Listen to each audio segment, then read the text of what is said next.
ಕೋಟ್ಯಾಂತರ ರೂಪಾಯಿ ಹಣ ಖರ್ಚು ಮಾಡಿ ಹಾವೇರಿ ನಗರಾದ್ಯಂತ 24 ಗಂಟೆಗಳ ಕುಡಿಯುವ ನೀರಿನ ವ್ಯವಸ್ಥೆಯನ್ನು ಮಾಡಲಿಕ್ಕೆ ಸರ್ಕಾರ ಮುಂದಾಗಿತ್ತು. ಅದರಂತೆ 4-5 ವರ್ಷಗಳ ಹಿಂದಿನ ಪೈಪ್ಗಳನ್ನು ಅಳವಡಿಕೆ ಮಾಡಿದ್ರು. ಇನ್ನು ಹೆಗ್ಗೆರೆ ಕೆರೆಯಿಂದ ಕೂಡ ನೀರು ಬಿಡಲಿಕ್ಕೆ ಕಾಮಗಾರಿನ ಪ್ರಾರಂಭ ಮಾಡಿದ್ರು. ಅದು ಕೂಡ ಆಗಲಿಲ್ಲ ಅಂತ ಹೇಳ್ಬೋದು. ಈಗ ಪ್ರಮುಖವಾಗಿ ಕೆಲವೊಂದು ನಗರಗಳಲ್ಲಿ ಮಾತ್ರ ಹಾವೇರಿಯಲ್ಲಿ ನೀರು ಬರ್ತಾ ಇದ್ದರೆ ಇನ್ನುಳಿದ ನಗರಗಳಲ್ಲಿ ನೀರು ಬರ್ತಾ ಇಲ್ಲ. ನಾನಿವತ್ತು LIC ಕಾಲೋನಿ ಇದ್ದೀನಿ, ಅಲ್ಲಿ ಜನರಿಗೆ ಮಾತಾಡ್ತಾ ಹೋಗ್ತೀನಿ ಇಲ್ಲಿ ಸಮಸ್ಯೆ ಏನು ಅಂತೇಳಿ. ಸರ್, ಪ್ರಮುಖವಾಗಿ ಏನು ಸಮಸ್ಯೆ ಇರುವಂಥದ್ದು ಅಂತ ನಿಮಗೆ? ಸರ್, ಇಲ್ಲಿ ಸಮಸ್ಯೆ ಇರತಕ್ಕಂಥದ್ದು ಬಹಳ ಇದೆ ಸರ್. ಇದು ಮೊದಲು ನೀರಿನ ಸಮಸ್ಯೆ ಇದೆ. ಇಲ್ಲಿ ಸುಮಾರು ವರ್ಷಗಳಾಯಿತು, 5-6 ವರ್ಷಗಳಾಯಿತು. ಈ 24/7 ಪೈಪ್ ಹಾಕಿದ್ದಾರೆ, ಅವಕ್ಕೆ ನಳಗಳನ್ನು ಕುಂದಿರಿಸಿದ್ರು. ಬಟ್ ಒಂದು ದಿವಸನೂ ಕೂಡ ಅದರಲ್ಲಿ ನೀರು ಬಂದಿಲ್ಲ. ಸೊ ಮೀಟ್ರ್ ಸಹಿತ ಹಾಕಿದರೆ ಇವತ್ತು ಆ ಮೀಟ್ರ್ಗಳೆಲ್ಲ ತುಕ್ಕಿಡ್ದೋಗಿದ್ದಾವೆ. ಅದಕ್ಕೆ ನಮಗೆ ಕೂಡಲೇ ಇಲ್ಲಿ ಹೆಗ್ಗೇರಿ ಕೆರೆಗೆ ತುಂಬಿದೆ. ಇವತ್ತು ಆ ಹೆಗ್ಗೇರಿ ಕೆರೆಯಿಂದ ಇವತ್ತು ವರ್ಷ ಪೂರ್ತಿ ಕೂಡ ನೀರು ಕೊಡೋದು, ಅಷ್ಟು ನೀರು ಶೇಖರಣೆ ಆಗಿದೆ. ಬಟ್ ಆ ನೀರನ್ನು ನಾವು ಬಳಕೆ ಮಾಡ್ಕೊತಾ ಇಲ್ಲ. ಸೊ ಕೋಟ್ಯಾಂತರ ರೂಪಾಯಿ ಖರ್ಚು ಮಾಡಿ ಆಲ್ರೆಡಿ 24/7 ಅದಕ್ಕೆ ದುಡ್ಡನ್ನು ಖರ್ಚು ಮಾಡಿದ್ದಾರೆ. ಬಟ್ ಅದು ಉಪಯೋಗ ಆಗ್ತಾ ಇಲ್ಲ ಅಂತಂದೇಳ್ಬಿಟ್ಟು ಒಂದು ಕಡೆಗೆ ಬೇಜಾರಾದರೆ, ಇನ್ನೊಂದು ಕಡೆಗೆ ಏನಾಗ್ತಾ ಇದೆ ಅಂದರೆ ಇಲ್ಲಿರ್ತಕ್ಕಂಥ ನೀರು ಸೊ ಕ್ಲೋರೈಡ್ ಇರೋದ್ರಿಂದ ಸಣ್ಣ ಸಣ್ಣ ಮಕ್ಕಳು ತಲೆಯಲ್ಲಿ ಕೂದಲು ಉರುತ್ತಾ ಇದ್ದಾವೆ, ಅಲರ್ಜಿಗಳು ಆಗ್ತಾ ಇದ್ದಾವೆ. ಬಟ್ ಈ ಸಮಸ್ಯೆಗೆ ಪರಿಹಾರ ಆಗಬೇಕಪ್ಪ ಅಂದ್ರೆ ನಮಗೆ 24/7 ನೀರು ನಮಗೆ ಬೇಕು, ಹೊಳೆ ನೀರು ಬೇಕು.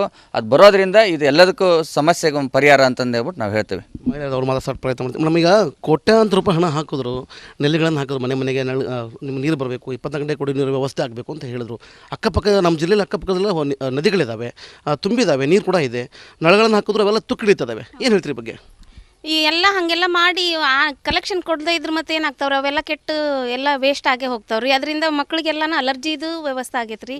ಆಮೇಲೆ ವೈಟ್ ಏರ್ಸ್ ಆಗಾಕತ್ತಾವ್ರಿ, ಕೆಲವು ಕೂದಲೆಲ್ಲ ಉದ್ರಾಕತ್ತಾವ್ರಿ. ಆಮ್ಯಾಗ ಇಲ್ಲೆಲ್ಲ ಸೊಳ್ಳೆ ಗಿಳ್ಳೆ ಅವೆಲ್ಲ ಬರಾಕತ್ತಾವ್ರಿ. ನೀರಿಂದ ಅಷ್ಟೊಂದು ವ್ಯವಸ್ಥೆನೇ ಇಲ್ಲರಿ. ಅದನ್ನೇನಾರ ಮಾಡಿಕೊಟ್ರೆ ನಮಗೆಲ್ಲ ಅನುಕೂಲ ಆಕತಿ ಅಂತ ಹೇಳಬಲ್ಲೆ ರೀ. ಈಗ ಒಂದು ಅಂದರೆ ಸಮಸ್ಯೆ ಆಗ್ತೈತೆ ಅಂತ ಹೇಳ್ತಿದ್ರಿ. ಯಾವಾಗ ನೆಲ್ಲಿ ಕೂರಿಸಿದ್ರಿ ಇವ್ರನ್ನ? ಕಲೆಕ್ಷನ್ ಯಾವಾಗ ಕೊಟ್ಟರು? ಮಳೆ ನೀರು ಒಂದ್ಸಲ ಬಂತ ಅಂತ?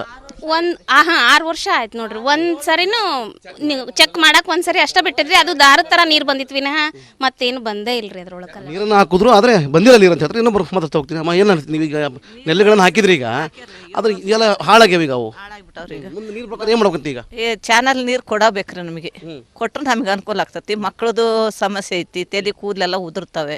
ಅವೆಲ್ಲ ಅನುಕೂಲ ಆಗಂಗೆ ಅವ್ರು ಮಾಡಿಕೊಡ್ಬೇಕು ನಮಗೆ. ಈಗ 24/7 ಅಂತ ಅಲ್ರಿ. ಈಗ ನಾವು ಇಲ್ಲಿ ಮನೆ ಮಾಡಿ 20 ವರ್ಷ ಆಯ್ತು. 20 ವರ್ಷ ಆದ್ರೆ ಒಂದು ಸರಿನೂ ಹೊಳೆ ನೀರು ಬಂದಿಲ್ಲ. ಸ್ಟಾರ್ಟಿಂಗ್ 1 ವರ್ಷ ಬಂದಿತ್ತು, ಅದು ಇದಕ್ಕೆ ಕಟ್ಟಾತ ಗೊತ್ತಾಗ್ಲಿಲ್ಲ, ಮುಗೀತು. ಆದ್ರೆ ಹೊಳೆ ನೀರು ಒಟ್ಟ ಬಂದಿಲ್ರಿ ಇಲ್ಲಿ. ಏನಂದ್ರೆ ಬೋರ್ ನೀರು. ಆ ಬೋರ್ ನೀರು ಹೆಂಗಂದ್ರೆ ಅವು ಒಳಗೆ ಇದಾಗಿ ಭಾಳ ಎಲ್ಲ ಫ್ಲೋರೈಡ್ ಎಲ್ಲ ಇದಾಗಿ ಇದಾಗ್ಬಿಟ್ಟಿತ್ತು ರೀ. ಅದನ್ನು ಈಗಿನ ಪೀಳಿಗೆ ಅಂದ್ರೆ ಮನೆ ಆದಮೇಲೆ ನಿಂತಂಥ ಬೋರನ್ನು ಮತ್ತು ತಿರುಗ ಏನು ಮಾಡೋದು, ದುರಸ್ತಿ ಮಾಡಿಸಿದ್ರು. ದುರಸ್ತಿ ಮಾಡಿಸಿ ಅದು ನೀರು ಹೊರಗೆ ಬಂತು. ಅಂದ್ರೆ ಒಳಗೆ ಎಷ್ಟು ಇದಾಗಿರ್ಬೇಕು ಅದು. ಈಗ ಒಂದು ಈ ನೆಲೆಗಳನ್ನು ಹಾಕಿದ್ರು ನೀರು ಬಲ್ಲ, ಹೋಗಿ ಬಿಟ್ಬಿಡೋಣ. ನೀವು ಬಳಕೆ ಮಾಡ್ತಿರೋ ನೀರಿಂದ ಏನು ಸಮಸ್ಯೆ ಆಗ್ತಾ ಇದೆ ಅಂತ?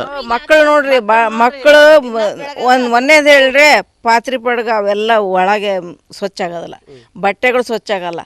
ಹೋಗ್ಲಿ ಬಿಡ್ರಿ, ಅವನ್ನೇನಾರ ಇದನ್ನ ಮಾಡ್ಬೋದು. ಮಕ್ಕಳು, ಬೆಳೆಯೋ ಮಕ್ಕಳು ತಲೆಯಾಗಿನ ಕೂದಲು ಅಷ್ಟು ಉದುರಿದೆ, ಅಷ್ಟು ಉದುರಿ ಹೋಕಾವು. ಹೌದ್ರಿ. ಆಮೇಲೆ ಸ್ಕಿನ್ ಪ್ರಾಬ್ಲಮ್ ಆಗ್ತತಿ. ಸತತವಾಗಿ ಅದನ್ನು ಬಳಸೋದ್ರಿಂದ ಹೆಚ್ಚಿಗೆ ಪ್ರಾಬ್ಲಮ್ ಆಗ್ತತಿ, ಆರೋಗ್ಯ ಸಮಸ್ಯೆ ಬರ್ತತಿ. ಇಷ್ಟೆಲ್ಲ ಸಮಸ್ಯೆ ಒಳಗೆ ನಾವು 20 ವರ್ಷ ಇಲ್ಲಿ ಬಾಳೆ ಮಾಡಕತ್ತೇವೆ. ಅಂದರೆ ಕೋಟಿ ಹಣ ಹಾಕಿದ್ರು ನೀರು ಕೊಡ್ತೀನಿ ಅಂತ ಹೇಳಿದ್ರು. ಈಗ ನಿತ್ಯ ನಾವು ಬೋರ್ ನೀರಲ್ಲಿ ಬಳಕೆ ಮಾಡ್ತಾ ಇದ್ದೀವಿ. ಕ್ಲೋರಿನ್ ಜಾಸ್ತಿ ಇರೋದ್ರಿಂದ ಮಕ್ಕಳ ಆರೋಗ್ಯದ ಮೇಲೆ ಕೂಡ ಪರಿಣಾಮ ಬೀಳ್ತಿರುವಂಥದ್ದು. ಬಟ್ಟೆ ಹೋಗಿದ್ರೆ ಸಾಕು ಅವು ಕ್ಲೀನ್ ಆಗದೇ ಇರುವಂಥದ್ದು, ಪಾತ್ರೆಗಳನ್ನು ತೊಳೆದ್ರೆ ಅವು ಬೆಳ್ಳಗೆ ಕಾಣುವಂಥ ವ್ಯವಸ್ಥೆ ಆಗಿದೆ. ಈ ರೀತಿಯ ಪ್ರಮುಖ ಸಮಸ್ಯೆಗಳನ್ನ ಇಲ್ಲಿಯ ಜನರು ಹೇಳ್ತಿರೋ ಅಂತ ಹೇಳ್ಬೋದು. ಇನ್ನಾದರೂ ಎಚ್ಚೆತ್ತ ಅಧಿಕಾರಿಗಳು ಇಲ್ಲಿಯ ಜನರಿಗೆ ನೀರನ್ನು ಕೊಡುವ ವ್ಯವಸ್ಥೆ ಮಾಡಲಿರೋದು ನಮ್ಮ ಆಶೆ ಅಂತ. ಯಾಕಂದರೆ ಕೋಟಿ ಹಣ ಹಾಕಿದ್ದಾರೆ, ಅದೆಲ್ಲವೂ ಕೂಡ ಇದೀಗ ಹಾಳಾಗಿ ಹೋಗ್ತಾ ಇದೆ. ಎಚ್ಚೆತ್ತುಕೊಂಡು ಸರಿಪಡಿಸಲಿರೋದು ನಮ್ಮ ಆಶೆ ಅಂತ ಹೇಳ್ಬೋದು. ಕ್ಯಾಮ್ರಾ ಪರ್ಸನ್ ಶಂಕರ್ ಜೊತೆ Maruti BM, republic TV Kannada, Haveri. ಕೋಟ್ಯಾಂತರ ರೂಪಾಯಿ ಹಣ ಖರ್ಚು ಮಾಡಿ ಹಾವೇರಿ ನಗರಾದ್ಯಂತ 24 ಗಂಟೆಗಳ ಕುಡಿಯುವ ನೀರಿನ ವ್ಯವಸ್ಥೆಯನ್ನು ಮಾಡಲಿಕ್ಕೆ ಸರ್ಕಾರ ಮುಂದಾಗಿತ್ತು. ಅದರಂತೆ 4-5 ವರ್ಷಗಳ ಹಿಂದಿನ ಪೈಪ್ಗಳನ್ನು ಅಳವಡಿಕೆ ಮಾಡಿದ್ರು. ಇನ್ನು ಹೆಗ್ಗೆರೆ ಕೆರೆಯಿಂದ ಕೂಡ ನೀರು ಬಿಡಲಿಕ್ಕೆ ಕಾಮಗಾರಿನ ಪ್ರಾರಂಭ ಮಾಡಿದ್ರು. ಅದು ಕೂಡ ಆಗಲಿಲ್ಲ ಅಂತ ಹೇಳ್ಬೋದು. ಈಗ ಪ್ರಮುಖವಾಗಿ ಕೆಲವೊಂದು ನಗರಗಳಲ್ಲಿ ಮಾತ್ರ ಹಾವೇರಿಯಲ್ಲಿ ನೀರು ಬರ್ತಾ ಇದ್ದರೆ ಇನ್ನುಳಿದ ನಗರಗಳಲ್ಲಿ ನೀರು ಬರ್ತಾ ಇಲ್ಲ. ನಾನಿವತ್ತು LIC ಕಾಲೋನಿ ಇದ್ದೀನಿ, ಅಲ್ಲಿ ಜನರಿಗೆ ಮಾತಾಡ್ತಾ ಹೋಗ್ತೀನಿ ಇಲ್ಲಿ ಸಮಸ್ಯೆ ಏನು ಅಂತೇಳಿ. ಸರ್, ಪ್ರಮುಖವಾಗಿ ಏನು ಸಮಸ್ಯೆ ಇರುವಂಥದ್ದು ಅಂತ ನಿಮಗೆ? ಸರ್, ಇಲ್ಲಿ ಸಮಸ್ಯೆ ಇರತಕ್ಕಂಥದ್ದು ಬಹಳ ಇದೆ ಸರ್. ಇದು ಮೊದಲು ನೀರಿನ ಸಮಸ್ಯೆ ಇದೆ. ಇಲ್ಲಿ ಸುಮಾರು ವರ್ಷಗಳಾಯಿತು, 5-6 ವರ್ಷಗಳಾಯಿತು. ಈ 24/7 ಪೈಪ್ ಹಾಕಿದ್ದಾರೆ, ಅವಕ್ಕೆ ನಳಗಳನ್ನು ಕುಂದಿರಿಸಿದ್ರು. ಬಟ್ ಒಂದು ದಿವಸನೂ ಕೂಡ ಅದರಲ್ಲಿ ನೀರು ಬಂದಿಲ್ಲ. ಸೊ ಮೀಟ್ರ್ ಸಹಿತ ಹಾಕಿದರೆ ಇವತ್ತು ಆ ಮೀಟ್ರ್ಗಳೆಲ್ಲ ತುಕ್ಕಿಡ್ದೋಗಿದ್ದಾವೆ. ಅದಕ್ಕೆ ಕೂಡಲೇ ಇಲ್ಲಿ ಹೆಗ್ಗೇರಿ ಕೆರೆಗೆ ತುಂಬಿದೆ. ಇವತ್ತು ಆ ಹೆಗ್ಗೇರಿ ಕೆರೆಯಿಂದ ಇವತ್ತು ವರ್ಷ ಪೂರ್ತಿ ಕೂಡ ನೀರು ಕೊಡೋದು, ಅಷ್ಟು ನೀರು ಶೇಖರಣೆ ಆಗಿದೆ. ಬಟ್ ಆ ನೀರನ್ನು ನಾವು ಬಳಕೆ ಮಾಡ್ಕೊತಾ ಇಲ್ಲ. ಸೊ ಕೋಟ್ಯಾಂತರ ರೂಪಾಯಿ ಖರ್ಚು ಮಾಡಿ ಆಲ್ರೆಡಿ 24/7 ಅದಕ್ಕೆ ದುಡ್ಡನ್ನು ಖರ್ಚು ಮಾಡಿದ್ದಾರೆ. ಬಟ್ ಅದು ಉಪಯೋಗ ಆಗ್ತಾ ಇಲ್ಲ ಅಂತಂದೇಳ್ಬಿಟ್ಟು ಹೇಳ್ಬಿಟ್ಟು ಒಂದು ಕಡೆಗೆ ಬೇಜಾರಾದರೆ ಇನ್ನೊಂದು ಕಡೆಗೆ ಏನಾಗ್ತಾ ಇದೆ ಅಂದರೆ ಇಲ್ಲಿರ್ತಕ್ಕಂಥ ನೀರು ಸ್ವಲ್ಪ ಕ್ಲೋರೈಡ್ ಇರೋದ್ರಿಂದ ಸಣ್ಣ ಸಣ್ಣ ಮಕ್ಕಳು ತಲೆಯಲ್ಲಿ ಕೂದಲು ಉರ್ತಾ ಇದ್ದಾವೆ, ಅಲರ್ಜಿಗಳು ಆಗ್ತಾ ಇದ್ದಾವೆ. ಬಟ್ ಈ ಸಮಸ್ಯೆಗೆ ಪರಿಹಾರ ಆಗ್ಬೇಕಪ್ಪ ಅಂದ್ರೆ ನಮಗೆ 24/7 ನೀರು ನಮಗೆ ಬೇಕು, ಹೊಳೆ ನೀರು ಬೇಕು. ಅದು ಬರೋದ್ರಿಂದ ಇದು ಎಲ್ಲದಕ್ಕೂ ಸಮಸ್ಯೆಗೆ ಒಂದು ಪರಿಹಾರ ಅಂತಂದು ಹೇಳ್ಬಿಟ್ಟು ನಾವು ಹೇಳ್ತೀವಿ. ಅವ್ರು ಮಾತಾಡೋ ಪ್ರಯತ್ನ ಮಾಡ್ತೀವಿ. ನಮೀಗ ಕೋಟ್ಯಾಂತರ ರೂಪಾಯಿ ಹಣ ಹಾಕಿದ್ರು, ನೆಲೆಗಳನ್ನು ಹಾಕಿದ್ರು, ಮನೆಗೆ ನಿಮ್ಮ ನೀರು ಬರಬೇಕು, 24 ಗಂಟೆ ಕುಡಿಯೋ ನೀರು ವ್ಯವಸ್ಥೆ ಆಗಬೇಕು ಅಂತ ಹೇಳಿದ್ರು. ಅಕ್ಕಪಕ್ಕ ನಮ್ಮ ಜಿಲ್ಲೆಯಲ್ಲಿ ಅಕ್ಕಪಕ್ಕದಲ್ಲ ನದಿಗಳಿದ್ದಾವೆ, ತುಂಬಿದ್ದಾವೆ, ನೀರು ಕೂಡ ಇದೆ, ನಳಗಳನ್ನು ಹಾಕಿದ್ರು ಅವೆಲ್ಲ ತುಕ್ಕಿಡಿತದಾವೆ. ಏನು ಹೇಳ್ತೀರಿ ಬಗ್ಗೆ? ಈ ಎಲ್ಲ ಹಾಗೆಲ್ಲ ಮಾಡಿ ಕಲೆಕ್ಷನ್ ಕೊಡದೇ ಇದ್ರೆ ಮತ್ತೆ ಏನಾಗ್ತಾವ್ರಿ ಅವೆಲ್ಲ ಕೆಟ್ಟು ಎಲ್ಲ ವೇಸ್ಟ್ ಆಗೇ ಹೋಗ್ತಾವ್ರಿ. ಅದರಿಂದ ಮಕ್ಳಿಗೆಲ್ಲನ ಅಲರ್ಜಿದು ವ್ಯವಸ್ಥೆ ಆಗೈತೆ ರೀ. ಆಮೇಲೆ ವೈಟ್ ಏರ್ಸ್ ಆಗಾಕತ್ತಾವ್ರಿ, ಕೆಲವು ಕೂದಲೆಲ್ಲ ಉದ್ರಾಕತ್ತಾವ್ರಿ. ಆಮ್ಯಾಗ ಎಲ್ಲ ಇಲ್ಲೆಲ್ಲ ಸೊಳ್ಳೆ ಗಿಳ್ಳೆ ಅವೆಲ್ಲ ಬರಾಕತ್ತಾವ್ರಿ. ನೀರಿಂದ ಅಷ್ಟೊಂದು ವ್ಯವಸ್ಥೆನೇ ಇಲ್ಲರಿ. ಅದನ್ನೇನಾರು ಮಾಡಿಕೊಟ್ರೆ ನಮಗೆಲ್ಲ ಅನುಕೂಲ ಆಕತಿ ಅಂತ ಹೇಳಬಲ್ಲೆ ರೀ. ಈಗ ಒಂದು ಅಂದರೆ ನೀವು ಸಮಸ್ಯೆ ಆಗ್ತೈತೆ ಅಂತ ಹೇಳ್ತಿದ್ರಿ, ಯಾವಾಗ ನೆಲ್ಲಿ ಕೂರಿಸಿದ್ರಿ ಇವ್ರನ್ನ? ಕಲೆಕ್ಷನ್ ಯಾವಾಗ ಕೊಟ್ಟರು? ಮಳೆ ನೀರು ಒಂದ್ಸಲ ಬಂತ ಅಂತ? 6 ವರ್ಷ ಆಯ್ತು ನೋಡ್ರಿ. ಒಂದು ಸರಿನೂ ನೀವು ಚೆಕ್ ಮಾಡಕ್ಕೆ ಒಂದು ಸರಿ ಅಷ್ಟೇ ಬಿಟ್ಟಿದ್ರಿ. ಅದು ದಾರದ ಥರ ನೀರು ಬಂದಿತ್ತು ವಿನಃ ಮತ್ತೇನು ಬಂದೇ ಇಲ್ಲರಿ ಅದ್ರೊಳಗೆ. ನೀರನ್ನು ಹಾಕಿದ್ರು ಆದರೆ ಬಂದಿಲ್ಲ ನೀರು ಅಂತ ಹೇಳ್ತಾರೆ. ಇನ್ನೊಬ್ಬರು ಮಾತಾಡ್ತಾ ಹೋಗ್ತೀನಿ. ಅಮ್ಮ ಏನು ಹೇಳ್ತೀನಿ, ನೀವೀಗ ನೆಲೆಗಳನ್ನು ಹಾಕಿದ್ರಿ, ಈಗ ಅದ್ರ ಎಲ್ಲ ಹಾಳಾಗ್ಯಾವ. ಈಗ ಅವು ಮುಂದೆ ನೀರು ಪ್ರಕಾರ ಏನು ಮಾಡ್ಬೇಕಂತ? ಈಗ ಚಾನಲ್ ನೀರು ಕೊಡಬೇಕ್ರಿ ನಮಗೆ. ಕೊಟ್ಟರೆ ನಮಗೆ ಅನುಕೂಲ ಆಗ್ತತಿ. ಮಕ್ಕಳದು ಸಮಸ್ಯೆ ಐತಿ, ತಲೆ ಕೂದಲೆಲ್ಲ ಉದುರ್ತವೆ. ಅವೆಲ್ಲ ಅನುಕೂಲ ಆಗಂಗೆ ಅವ್ರು ಮಾಡ್ಕೊಡ್ಬೇಕು ನಮಗೆ. ಈಗ 24/7 ಅಂತ ಅಲ್ರಿ. ಈಗ ನಾವು ಇಲ್ಲಿ ಮನೆ ಮಾಡಿ 20 ವರ್ಷ ಆಯ್ತು. 20 ವರ್ಷ ಆದ್ರೆ ಒಂದು ಸರಿನೂ ಹೊಳೆ ನೀರು ಬಂದಿಲ್ಲ. ಸ್ಟಾರ್ಟಿಂಗ್ 1 ವರ್ಷ ಬಂದಿತ್ತು, ಅದು ಇದಕ್ಕೆ ಕಟ್ಟಾತೋ ಗೊತ್ತಾಗ್ಲಿಲ್ಲ. 4-5 ಮುಗೀತು. ಆದ್ರೆ ಹೊಳೆ ನೀರು ಒಟ್ಟ ಬಂದಿಲ್ರಿ ಇಲ್ಲಿ. ಏನಂದ್ರೆ ಬೋರ್ ನೀರು. ಆ ಬೋರ್ ನೀರು ಹೆಂಗಂದ್ರೆ ಅವು ಒಳಗೆ ಇದಾಗಿ ಭಾಳ ಎಲ್ಲ ಫ್ಲೋರೈಡ್ ಎಲ್ಲ ಇದಾಗಿ ಇದಾಗ್ಬಿಟ್ಟಿತ್ತು ರೀ. ಅದನ್ನು ಈಗಿನ ಪೀಳಿಗೆ ಅಂದ್ರೆ ಮನೆ ಆದಮೇಲೆ ನಿಂತಂಥ ಬೋರನ್ನು ಮತ್ತು ತಿರುಗ ಏನು ಮಾಡೋದು, ದುರಸ್ತಿ ಮಾಡಿಸಿ ಅದು ನೀರು ಹೊರಗೆ ಬಂತು. ಅಂದ್ರೆ ಒಳಗೆ ಎಷ್ಟು ಇದಾಗಿರ್ಬೇಕು ಅದು. ಈಗ ಒಂದು ಈ ನೆಲೆಗಳನ್ನು ಹಾಕಿದ್ರು ನೀರು ಬಲ್ಲ ಹೋಗಿ ಬಿಟ್ಬಿಡೋಣ. ನೀವು ಬಳಕೆ ಮಾಡ್ತಿರೋ ನೀರಿಂದ ಏನು ಸಮಸ್ಯೆ ಆಗ್ತಾ ಇದೆ ಅಂತ?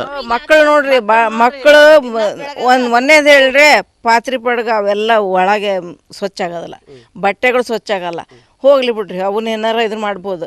ಮಕ್ಕಳು, ಬೆಳೆಯೋ ಮಕ್ಕಳು ತಲೆಯಾಗಿನ ಕೂದಲು ಅಷ್ಟು ಉದುರಿದೆ, ಅಷ್ಟು ಉದುರಿ ಹೋಕಾವು. ಹೌದ್ರಿ. ಆಮೇಲೆ ಸ್ಕಿನ್ ಪ್ರಾಬ್ಲಮ್ ಆಗ್ತತಿ.